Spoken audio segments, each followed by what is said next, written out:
What's up, engineers? Indie Dev Dan here. Once again, my MCP server just ate 10,000 tokens before my agent even started working. That's 5% of my agent's context window gone, and my Kalshi prediction market MCP server isn't even that large. Stack up 2 or 3 more MCP servers and I'll be bleeding 20% plus context in no time. This isn't new, but what is new are these 3 proven alternatives to MCP servers. You know about skills. We're going to break down 2 additional approaches you can use to connect your agents to external tools without torching your context window while maintaining control. These approaches are being used by some of the top leading companies in the agent space, like Anthropic, and by some of the top engineers who use agentic coding tools every single day. We'll break down when to use each and their trade-offs so your agent can ship for hours, not minutes, with focused context. Let's go beyond MCP.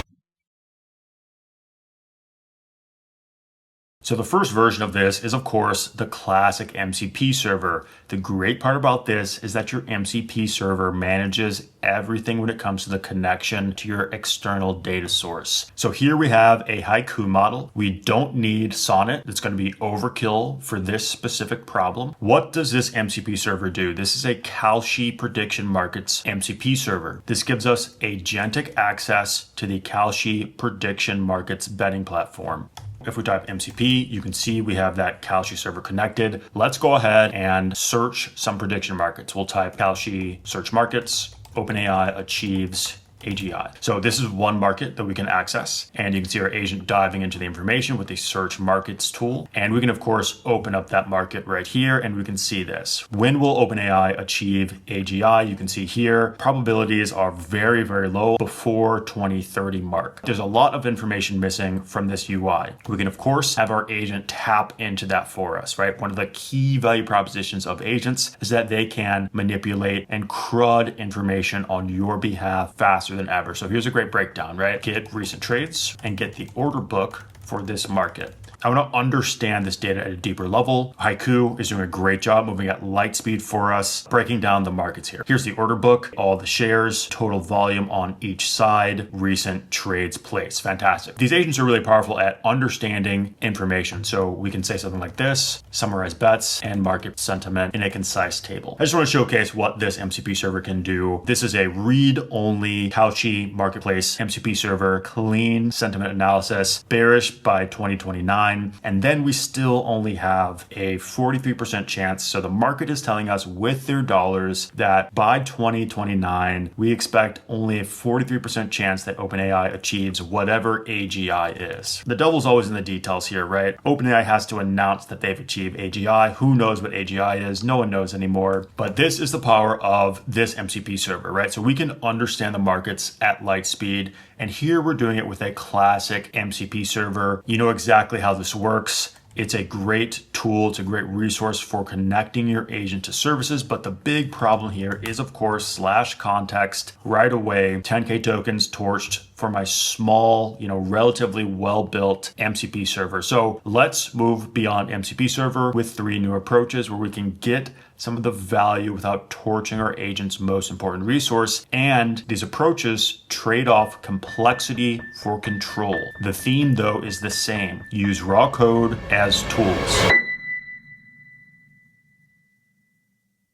For our next approach, we're using the CLI. So here we prompt our agent and we give our agent a specific prompt that teaches them how to use a CLI, a set of functions that they can then call to access the thing we're trying to interact with. So how does a CLI first approach work? Let's open up a brand new agent, and you can see here I've dropped the MCP server. So now we're just running our cheap, fast haiku model. If we type MCP, there's nothing there. How does this work? If we don't have an MCP server, how can we enable and teach our agents how to use a specific set of tools? We can do this in many ways, but it all boils down to just context model, prompt, and tools. Prime Kalshi CLI tools, right? Our fast agent is just going to read these 2 files a README, and a CLI. Now our agent has summarized how to use this tool exactly. It understands the CLI, it understands its settings, it's broken down the common workflows, and if we scroll up, you can see it understands exactly what's going on. So what exactly does this file look like? Inside of the Beyond MCP server code base, where we're breaking down each approach, if we look for this prime Kalshi CLI tools, you can see a concise 25-line prompt that tells our agent how to use these tools. You can see the key line here is in our workflow step, read only these two, the README of our second app, and the CLI. We're on the report section. As you work with the user, call the right tools to get the data you need. So let's look at another market. We'll search trillionaire, and I'll prefix this with market search. So check this out. Instead of running an MCP tool, our agent is running a CLI command. Let's scroll up so we can see that. We have taught our agent how to use the CLI instead of an MCP server. Now, there's a little more upfront cost here, right? We are prompt engineering how to use this MCP server, but as a reward, we get to fully control everything the agent can and cannot do. MCP just says, here's a bunch of tools. Here's all the descriptions. Here's all the context you're going to need to consume every time you boot the agent up. Here, we're in full control over everything. Here's the README. Here's the CLI. This is what you should do. And then we said, do not read any other Python files. All right, so this is important. We're saying don't consume any additional context. This is all you need. We can do the exact same work, right? Market search trillionaire.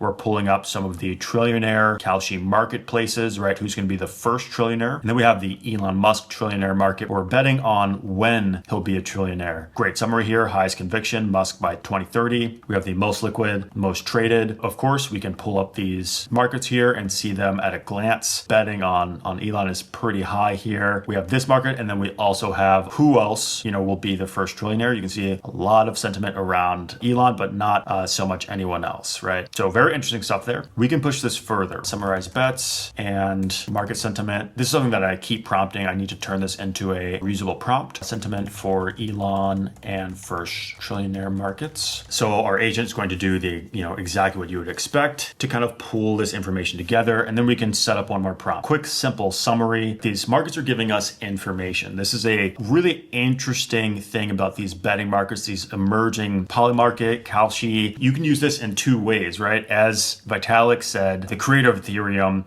there's two ways to use these betting markets. It's a betting site for some people, and for those looking to make high return on investment decisions and figure out where to bet their time and understand events happening in the world. This is also a news site, right? It's a place of finding valuable information, and it helps us understand the future before it occurs because people are placing their bets, right? Vitalik calls this info finance. You can use these betting platforms to understand incentives before things happen. So very interesting way to think about betting markets, and it's a great way to get an edge with agents. These agents can understand this information faster and better, and you can get multiple perspectives on this data. So just by looking at these betting markets, we can see here that by 2030, the market becomes bullish that Elon is going to be a trillionaire. Some of these other prediction markets are actually really interesting, right? Like when will OpenAI achieves AGI? This actually tells you the sentiment of the market around OpenAI achieving and pushing forward and becoming a great valuable company. That's the information underneath the data, but only a 43% chance by 2030. Very interesting. Cool stuff here, right? And you can continue to prompt your agent however you want. Web search, 2025, the net worth,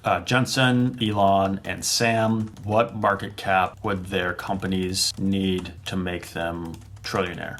This is all thanks to agents helping us move super, super fast and understand data. But focusing back in on the CLI, if we open up the code here while our agent works, so we have the CLI, and here's the important part, right? In the CLI, we just showcase all of the functions, right? And notice how via the CLI syntax, click, typer, whatever you want to use, our agent can easily see how this works. As long as you're not using a super new tool that the agent has no idea about, it's pretty straightforward, right? Here's an option. It's called -- limit default. Here's how you can use it. We effectively have all the capabilities of MCP server with raw code. And this is something that Mario mentions, pretty top tier engineer covering some hot topics. He argues, what if you don't need MCP at all? And the way he does it is he just sets up a prompt, as we're doing here, through a README file. And he basically just tells the agent, look at this. Here are all the tools you can use. They're all in a specific file. We're going to break down this approach in just a second. It's very similar to the CLI, but you get improved context management. The benefits here are really obvious here, right? You can pull in the README whenever you need. So for this agent, we ran our prime Kalshi CLI tools. We only activate this. We only set our agent up when we need it, okay? When we need the specific tool set. So this is really powerful. It's a lot more dynamic than MCP servers. Not a ton to go over here. I think the most interesting thing here, though, is that, Sam Altman currently reported worth 2 billion, while Elon at 500 billion already, and Jensen, he's about 175 billion. And then we get a breakdown of their companies and how much more revenue they would need, right, to really hit these marks. So, Jensen would need 450% increase, not that much, but Elon only 100% away between all of his assets. And Sam actually a lot further away, not as wealthy as a lot of people think. Important thing to mention here, I missed this at the start. If we clear this agent, restart it, and we run this prime command, only reading these 2 files, okay?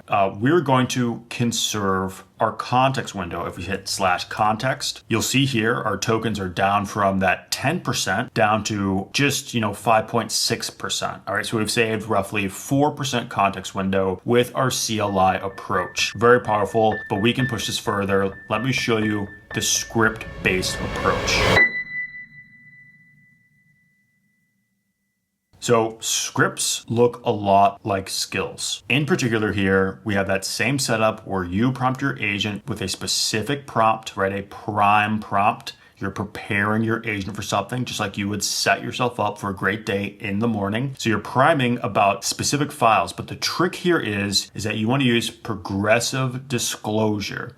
This is something that Anthropic mentions inside of their blog when they're talking about this, using direct tool calls, scale better by writing code to tool calls instead. Now, interestingly here, Anthropic actually ends up calling the MCP server under the hood. I think Mario and I would argue that you don't actually need to go that far. You can just hand them the script or the tools and have them run that directly. The only con there is, of course, you have to build out that tool and the interaction versus rely on the existing MCP server that exists. So what is this scripts approach? So if we put up our agent here and we run clear, and let's just go ahead and start from scratch so it's super clear. So we have the Haiku model here, and then we're going to run /file system scripts. So again, we're priming our agent with a specific set of information. Okay, so same deal. And we can, of course, look at this prompt. There we go. Okay, so it's already finished. This model is so fast. This time we only read a README. And check this out. Our agent understands when to use each script. Okay,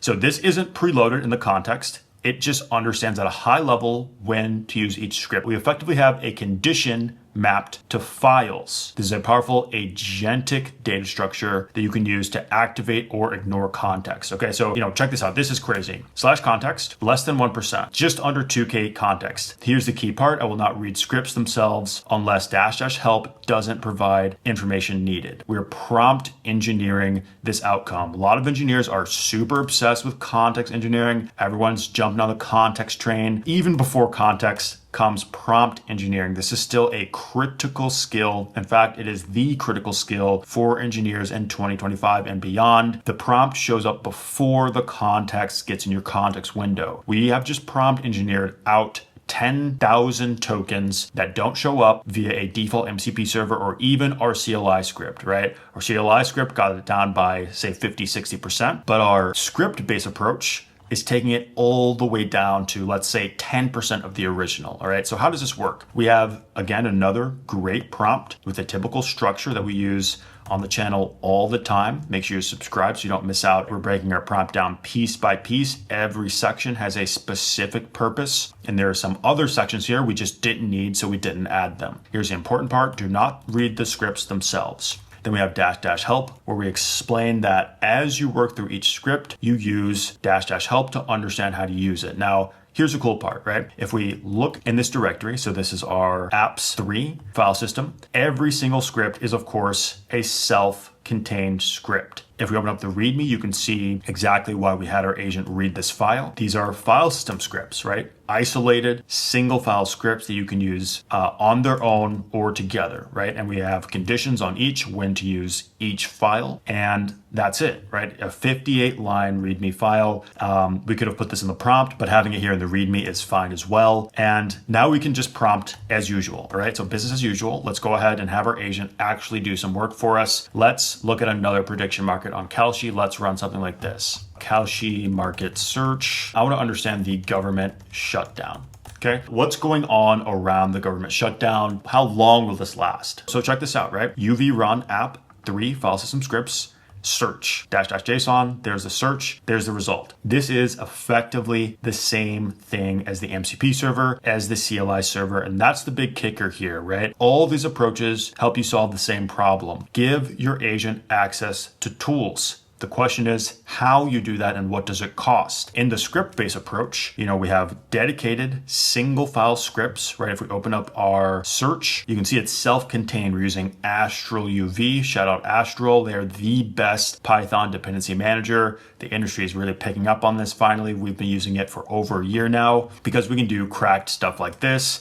Python single file scripts all over the place with dependencies declared at the top, right? But each one of these scripts is their own world of code. Of course, the trade-off here is we have code duplication all over the place, but that's fine. We're willing to pay that price because it makes our agents more effective. When you have less garbage context, your agent can perform better. So here's this market. Basically, we're betting on how long will the government shutdown last. There's no value, there's no information in a bet that's 99% certain, really even 90% certain, but there is more information here in this, 66, 63% bet, and we can pull up the full bet here. How long will this last? And you can see the interesting places are this 45 to 52 mark, right? This is where the interesting bets are actually happening. This is where we can actually get real information if we want to predict how long this will actually last, all right? We can say something like summarize bets. When can we expect the government shutdown to end? So based on the bets, again, based on the information available through people placing real bets on these markets, we can kind of understand the future in a more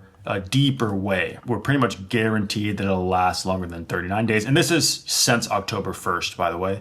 So longer than 39 days, longer than 40, but then the probability really drops off. Based on this information, we can see that, roughly 40 to 50 days is the consensus. Expected end date based on the probabilities, 18th to 20th, based on, again, these market bets. So really interesting way to actually use these markets as information about a future state in the world. This is the huge advantage of using these scripts. And this is something that Mario points out here. I'll, of course, add all these links into the description. Benchmarks have shown that there's no degradation in quality by going right for scripts, going right for CLIs, right? Basically handing your agent code versus giving them an MCP server. Now, Anthropic has a slightly interesting approach to this. They have this call MCP tool approach where they basically recommend that you wrap and expose specific functionality in a CLI or individual scripts, right? Get document, and then you call the MCP server underneath. I think you can just cut the MCP server out completely if you're going to script it out yourself. They mentioned here that, the big benefit is progressive disclosure.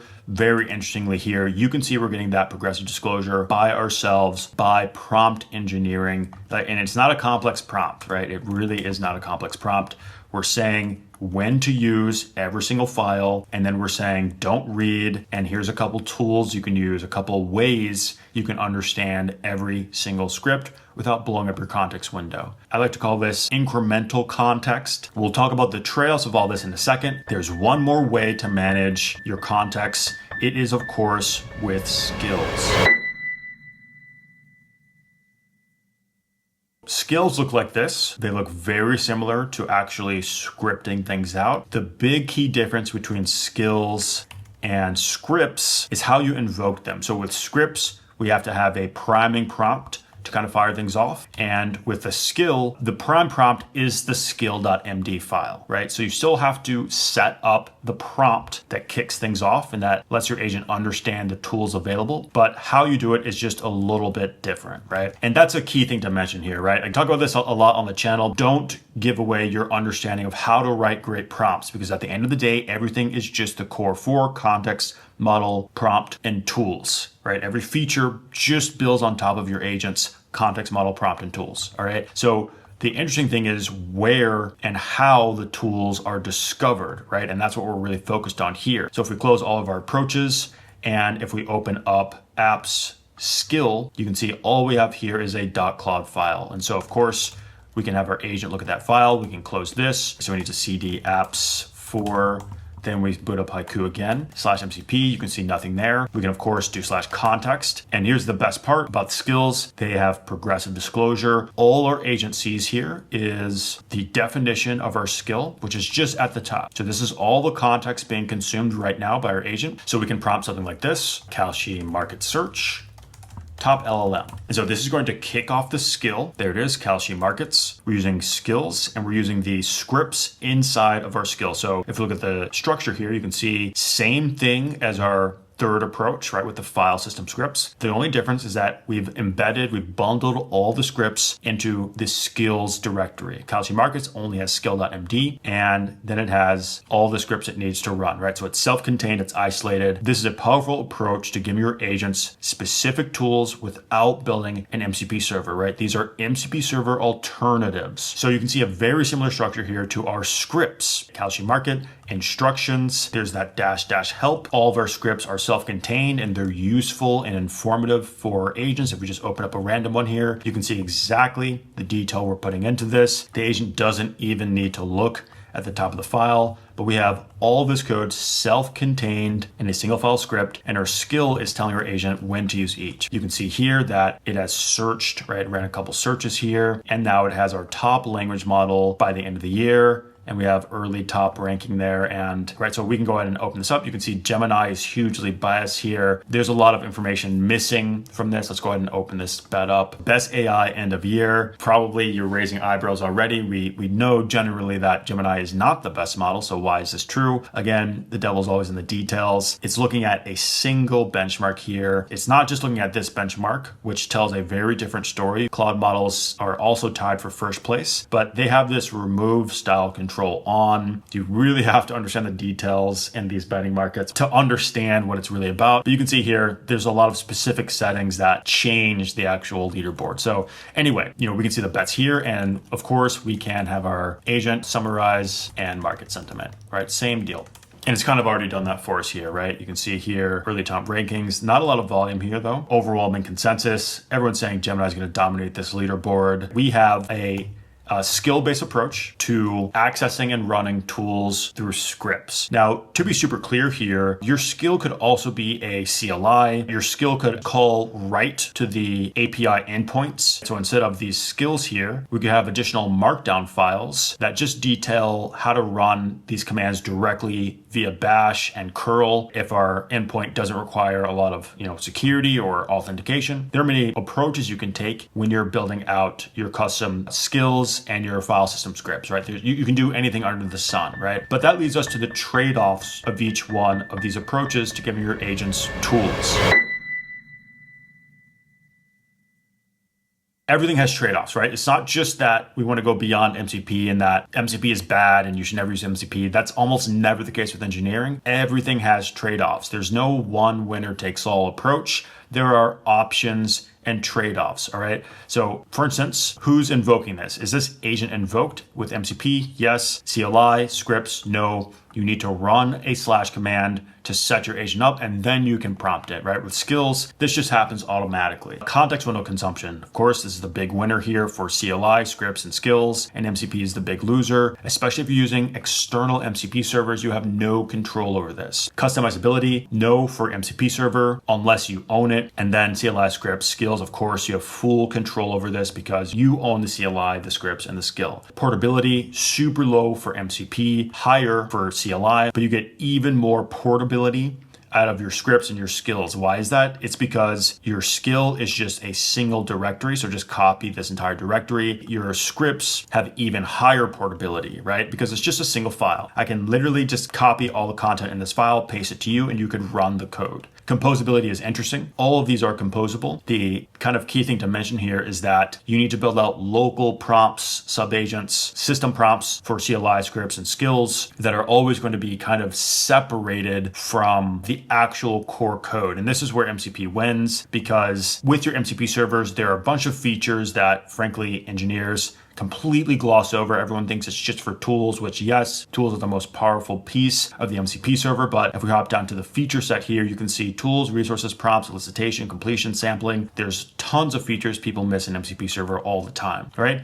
Simplicity, super high. And then things get a little more complex here for CLI scripts and skills because you need to manage and roll everything out yourself. Obviously, the trade-off there is that you get more customizability and control. All right, engineering investment, kind of following that exact same vein with simplicity. The great part about MCP servers is that if it's an external MCP server, you're just done. They have everything done for you. Just use the tools and get running right away, right? This is why MCP is so great. It's standard, it's open source, no one controls this, right? Skills are very different. This is Claude ecosystem lock-in. All right, let's be super clear about that. It's great. There's a lot you can do with it, but it is Claude ecosystem lock-in, okay? On the other hand, CLI and scripts, you're in full control of these. Okay, so you can do whatever you want with these. You can share them however you like. And it's relatively simple to set this up and maintain this. So these are the key differences you'll want to know. So how am I using all of these different approaches? There are trade-offs across all of these. Here's how I like to think about this, right? So we have the tool belt,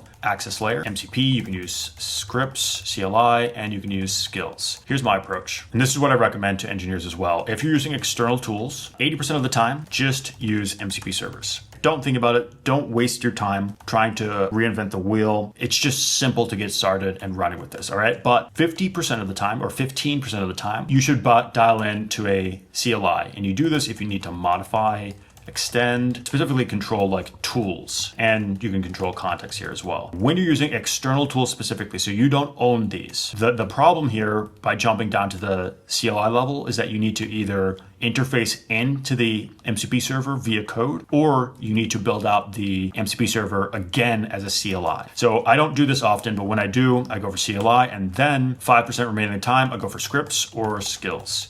And I do this only if I need context preservation, because this is really the value add of scripts or skills, right? It's the progressive disclosure, right? As Anthropic mentions, you get this progressive disclosure where you give your agent just a little bit of information, because very rarely are you actually using every single tool every single time, right? If we dial back up a couple directories here and we hop into our MCP server, right? MCP, enter, view tools. There are 13 tools here. Are you really using all 13 tools every single time? The answer is no. Very clearly, the answer is no. So you can use progressive disclosure with scripts or skills to just see and use the tools you need for that one instance, right? And you can save a ton of context with a single MCP server. No one really cares, right? Even at the beginning, chewing up /context, chewing up this 5%, it's fine. The problem is when you stack up 2 or 3 more larger ones and 20% of my context window is gone. That's a problem. And so when that becomes a problem, you can push to CLI and you can control tools and context. And if that's still a problem, you can go all the way to scripts or skills. Now, for new tools, the approach is quite different. And you can see this inside this code base. So let me just draw this up first, and then I'll show you exactly what I mean. So 80% of the time, I just use CLI, right? I do CLI and then I give a prompt, and it's usually a prime prompt to set my agent up with how to use the tools, right? And this is as simple as this. This isn't complicated, right? I know some engineers always think things are over-engineered and things are complicated. This is not hard at all, okay? Look at what we're doing here. It's a basic prompt. We have a few instructions, and then we have a dead simple 3-step workflow. Read just these files, run the report section, and then as you work, call the right tools. Step 3 here really isn't even necessary, all right? I'm just being super clear with my agent. And then I'm having it reported back to me to add more weight to the tokens, okay? And so what's happening here? It's simple. I'm telling my agent how to use these tools by showing it the exact file. That's it. 80% of the time, I just use this. Now, the nice part is that CLI works for you, your team, and your agents. The trifecta can be met here. You're not just building for you, you're not building for your team, you're building for you, your team, and your agents. And CLI gets you all 3 out of the box. I will push, 10% of the time, I will wrap in MCP server. So why do I do this? I do this when I need multiple agents at scale and don't want to focus on the context. Usually, the MCP server problem isn't a problem at all if you're using dedicated, focused, one-purpose agents. All right, this is something that we talk about in tactical agentic coding. You can sidestep every single context engineering problem by just focusing your agents on one problem, and then you delete them when they're done. All right, but sometimes you do need to stack MCP servers. You need to have larger tool sets. And when you need that, I go from CLI to MCP server, and I do it in a very specific way. I build CLI first so that it is very simple to then wrap an MCP server. If you go into the one MCP server, server.py, you'll notice something really interesting. All of my methods here, all of the tools, you can just search this decorator, right? 13 tools. All this does, guess what it does? It calls right into the CLI. So I get interoperability with MCP because I have a CLI server first. So I always build CLI servers instead of MCP servers when I'm building new tools. And then 10% of the time, if I need agents at scale and I just want to pass it a .mcp.json.star file, I will then wrap it in an MCP server, right? And then the last 10% of the time, I'll use a script or a skill again for the same reason if I need context preservation. Right, so if you really need to protect the context and you have lots of MCP servers, then you go all the way to scripts or skills. But most of the time, I recommend for your new skills, you just roll out a CLI. Why? Because it works for you, works for your team, and your agents understand it as well. And there's an even simpler version of, all of these prompts. The CLI prompt, you can get rid of every other section here. If you're really just being, super lazy and you're rolling out that first version of your CLI prompt, you can just do this. 5-line prompt now, just read these files, summarize these tools, right? And then bam, you're off to the races. No MCP server, no anything else. You just actually build against the use case you're focused on. So this is what I recommend most of the time. And then if you need to, again, you go to scripts or you go to skills. Now, I think this order changes if you're deep in the Claude Code ecosystem. Then you can, of course, go right for skills. But I like to keep a balanced approach. As much as I love the Claude Code ecosystem and the Claude ecosystem, I am always aware of lock-in, and skills is a Claude-specific lock-in mechanism. That's fine. Again, these are just trade-offs that we need to manage, all right? So this is how I think about alternatives to MCP server. This code base is going to be available to you. Link in the description. Everything's detailed out here so you can understand each of these approaches. You'll be able to get quickly up and running with this. Read through this code before you start it. There are a couple caveats here in this code base. I highly recommend you check out these 3 blogs from Vitalik, from Mario, and from the Anthropic team. There's a lot of rich information in each one of these. You know where to find me every single Monday. Stay focused and keep building.